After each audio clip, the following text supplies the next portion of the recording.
J'ai appelé la société Déméter, j'appelle Sophie Paturle et Éric Vincent. Déméter, c'est un pilotage de fonds, je crois que c'est la première fois, Myriam, je ne sais pas si ça peut être la première fois, qu'intervient une entreprise qui pilote des fonds d'investissement. Effectivement, pour cette transition énergétique, a besoin de carburant. On a vu qu'effectivement, il y avait un changement d'acteur. Qui dit changement d'acteur dit émergence d'entreprises innovantes et qui ont besoin de fonds pour pouvoir se lancer, et de manière à pouvoir effectivement prendre ces opportunités, parce qu'effectivement, on parle souvent que la transition énergétique, ça va détruire des emplois dans le nucléaire, mais on peut aussi beaucoup créer d'emplois en France sur le digital ou tout un tas d'entreprises innovantes que Déméter va vous présenter rapidement et qui effectivement nous permettent effectivement de boucler la boucle du financement. Merci. C'est bon, je pense que ça, okay, super. Ça marche, on nous a équipés. Bonjour à tous, merci encore à Myriam de nous avoir invités. Nous sommes venus nombreux, donc à deux, pour parler du capital investissement, parce que je crois que c'est la première fois que le sujet est abordé ici, et du capital investissement et d'un exemple d'acteur de capital investissement, à savoir Déméter, pour lequel nous travaillons l'un et l'autre. Alors, je crois qu'on voulait présenter une petite slide, la slide d'introduction. Qui était un petit clin d'œil au capital investissement. Non, avec. C'est pas celle-là. Bon, le petit clin d'œil, c'est que la finance, c'est quelque chose de très abstrait. Hein. Certains ont même beaucoup qualifié la finance de sans visage. Le capital investisseur, lui, c'est vraiment des visages, des hommes et des femmes. Et quand vous avez un capital investisseur qui vous accompagne en tant que dirigeant de société, vous l'avez très souvent au téléphone. Il est en règle générale à votre conseil d'administration ou à votre conseil de surveillance. Je n'ai pas envie de dire que vous le voyez trop, mais vous ne vous plaignez pas de ne pas le voir suffisamment s'il fait correctement son travail. Et c'est quand même des professionnels qui le font dans l'ensemble plutôt très bien.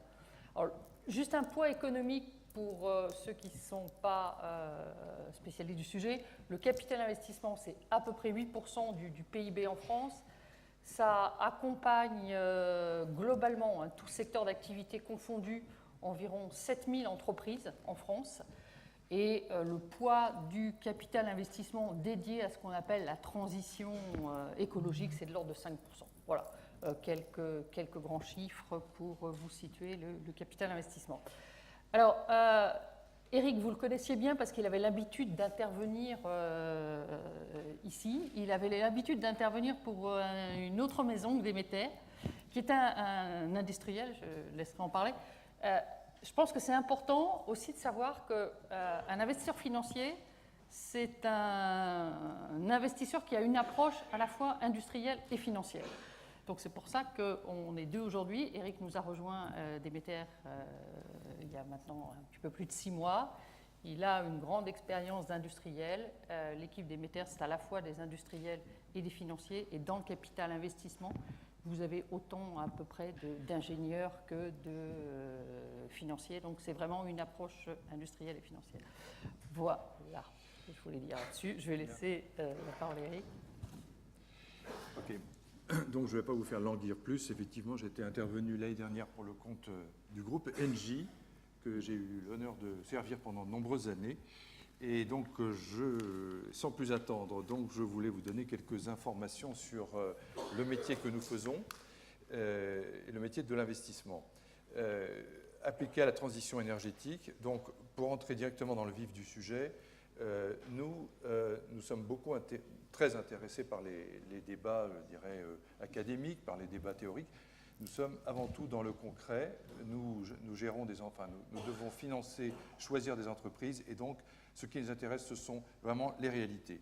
Et en ce qui concerne le débat sur la transition énergétique, il y a deux choses qui nous apparaissent tout à fait importantes. La première, c'est qu'il y a aujourd'hui une prise de conscience, on en a beaucoup parlé aujourd'hui, une prise de conscience chez des grands acteurs de l'économie et de l'investissement. Alors là, je vous ai préparé deux citations qui proviennent de personnages tout à fait éminents de la sphère financière. Donc Larry Flint, qui est le patron de BlackRock. BlackRock, c'est le premier fonds d'investissement mondial qui gère le volume d'actifs le plus important dans le monde. Il y a quelques mois, il a émis une lettre aux actionnaires, une lettre aux managers des entreprises qu'il gère, donc ça représente des dizaines de chefs d'entreprise, des centaines de chefs d'entreprise, et il a indiqué qu'aujourd'hui, la préoccupation n'est plus seulement de BlackRock, n'est plus seulement une préoccupation financière de rendement financier, mais qu'il faut prendre en compte tout l'impact sur l'écosystème, car cela assure véritablement la pérennité des investissements, et c'est quelque chose qui est une approche qui est nouvelle. Le deuxième élément, c'est l'intervention du gouverneur de la Banque d'Angleterre, Mark Carney, qui en avril dernier, à une conférence de banquiers centraux, a expliqué que la transition écologique, ce n'était plus aujourd'hui une idée en l'air, mais que c'était véritablement devenu une opportunité pour les investisseurs, une opportunité majeure. Alors, si l'on prend, alors ce sont quelques signaux, mais il y en a bien d'autres. Et si on prend en compte également la question les évolutions technologiques, et notamment ce qui a été déjà mentionné, c'est-à-dire la baisse extrêmement rapide des coûts de production de l'énergie, notamment des énergies renouvelables d'une part, et l'entrée dans le monde digital, nous nous trouvons maintenant dans une situation qui est à la fois une déstabilisation assez profonde pour les acteurs. En fait, c'est un changement de modèle économique qui est en train d'arriver, avec une déstabilisation des grands acteurs de l'économie qui sont soumis, comme on l'a vu aujourd'hui, à des questions un peu existentielles sur leurs modèles économiques, et de notre côté, une émergence de petites et moyennes entreprises avec des idées et des concepts qui révolutionnent le marché. Et c'est là où notre rôle de capital investisseur intervient, car c'est effectivement ce secteur est le maillon nécessaire pour financer donc ces entreprises. Alors, comment fonctionne donc un fonds d'investissement? Je le rappelle pour ceux qui ne sont pas familiers. Donc, notre mission, c'est de lever de l'épargne, de mobiliser de l'épargne pour la transition écologique et de sélectionner des entreprises dans lesquelles nous allons investir. Alors, c'est un schéma, donc, en fait, nous sommes au milieu de deux étages, l'étage de l'épargne et l'étage de l'économie, avec les entreprises donc, dans lesquelles nous investissons, qui sont soit des entreprises en création, en démarrage, soit des entreprises déjà matures, mais qui ont besoin d'un accompagnement financier et autres, et donc soit des infrastructures, notamment dans des secteurs un peu innovants pour lesquels il est difficile de trouver des gens qui prennent du risque en capital. Quelques exemples de fonds d'investissement. Pour les fonds, je dirais, classiques, ceux qui fonctionnent avec de l'épargne collectée auprès de différents investisseurs, ce sont les fonds comme Aster, comme notre fonds Demeter, Idinvest Partners. Les grands groupes ont également constitué des portefeuilles, et puis également donc, de plus en plus de family office, ainsi que le crowdfunding, qui joue un rôle important, et je crois que dans votre société...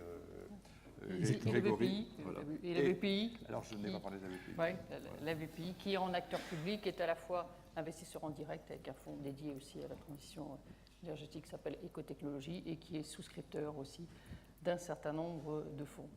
Voilà, de sociétés de gestion. Parce qu'il faut bien voir que nous sommes des sociétés de gestion, on va chercher de l'épargne auprès d'institutionnels ou de fonds de pension qui collectent l'épargne de tout un chacun, j'ai envie de dire, in fine.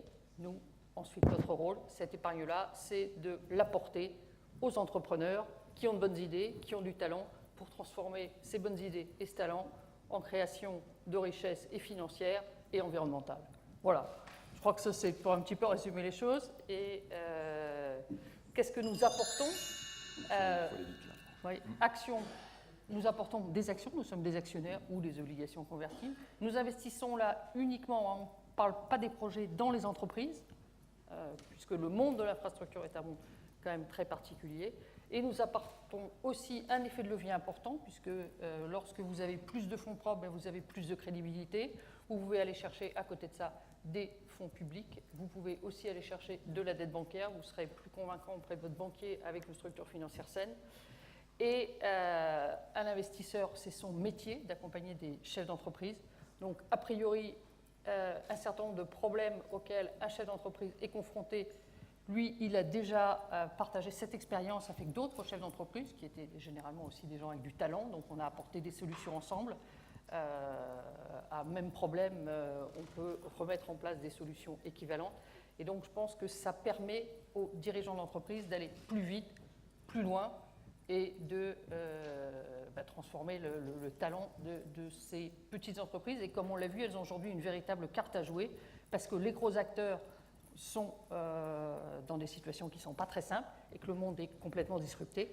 Donc c'est vraiment là que les petits acteurs agiles, mais aussi fragiles, et nous on est là pour les aider à l'être moins, ont véritablement une carte à jouer.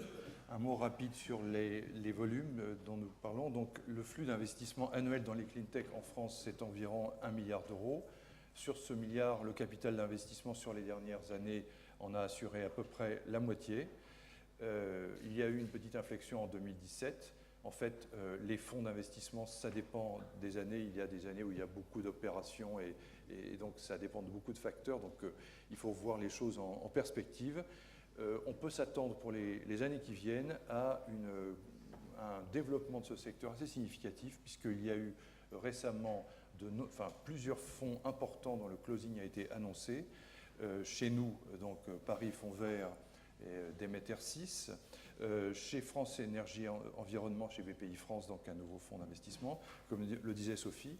Et puis également d'autres initiatives chez Aster, chez Idinvest, etc. Est-ce que nous avons encore... parce qu'on nous avait donné un peu plus de temps, comme nous étions deux, je ne sais pas trop comment ça marche, mais bon. En 2 minutes, oui, si vous pouvez conclure. Non ? On conclut en 2 minutes. En 2 minutes, conclut en 2 minutes. Alors, je voudrais la dernière slide, moi, si c'est possible de me donner ça. C'est toi qui la tourne. Je vais vous présenter Demeter en 2 minutes. 1 minute. Un des acteurs qui est aujourd'hui le premier acteur en France et leader européen. Alors, Demeter, c'est aujourd'hui 35 professionnels. Une réponse à la fois au projet de start-up, à la fois au projet d'innovation et également au projet de développement. C'est 1 milliard d'euros sous gestion. C'est 70 souscripteurs, donc je vous dis, caisses de retraite, des compagnies d'assurance, BPI, des corporates, on a Total, on a Engie, on a Suez, Air Liquide, qui sont eux dans une logique aussi de travailler très étroitement avec les startups, puisque c'est aussi pour eux de faire un bon moyen de faire de l'open innovation et de la veille technologique. Et puis, c'est également 120 entreprises accompagnées au cours de ces 10 dernières années, puisque Demeter s'est créé en 2005. Et puis, une présence en France, en Espagne, en Allemagne et au Canada, parce que c'est important aussi pour les PME de pouvoir s'internationaliser. Et c'est toujours compliqué de s'internationaliser. Donc, on est là aussi pour les aider dans ce challenge. Alors, 3 fonds, les 3 derniers fonds que nous venons de lever. Le premier, c'est Paris Fonds Vert, un fonds de 200 millions d'euros qui a fait un premier closing à 100 millions d'euros. J'en parle parce qu'on a beaucoup parlé des territoires. Les territoires se prennent en main. La ville de Paris, en tant que leader du C40, a fait ce pari de se prendre en main aussi et d'initier un fonds dédié aux villes et à la sustainability des grandes métropoles. Donc l'enjeu, c'est clairement aider les grandes métropoles à gérer ce problème des bâtiments énergivores, de la mobilité, de l'économie circulaire, du traitement de l'air, en utilisant bien évidemment la révolution du digital qui permet de créer de nouveaux business. Voilà, donc une initiative très pertinente et très originale avec une vocation tout à fait internationale. Donc peut-être un exemple à suivre, en tout cas une innovation tout à fait intéressante. Agri-innovation, ça montre quoi ? Et c'est intéressant de voir qu'il y a des nouveaux domaines. L'agriculture, on connaît le poids du monde agricole par rapport à ce qu'est la transition écologique. Jusqu'alors, on ne s'y intéressait pas tant que ça. Aujourd'hui, il y a une véritable prise de conscience qu'il faut aussi faire évoluer le monde agricole et innover suffisamment dans le monde agricole pour relever les défis de demain. Et nous avons donc réalisé le premier closing d'un fonds dédié aux agri-innovations. Là, on est en train de sortir des technologies des laboratoires, puisqu'il y a une vraie valeur de nos académiques en termes de R&D, on le sait, en France. Et puis, Demeter 6, comme l'a dit Eric, qui est un fonds dédié à accompagner les sociétés qui développent des nouvelles innovations dédiées à la Smart City, Smart Mobilité. Voilà, en quelques mots. Ok, merci beaucoup Sophie, merci Eric.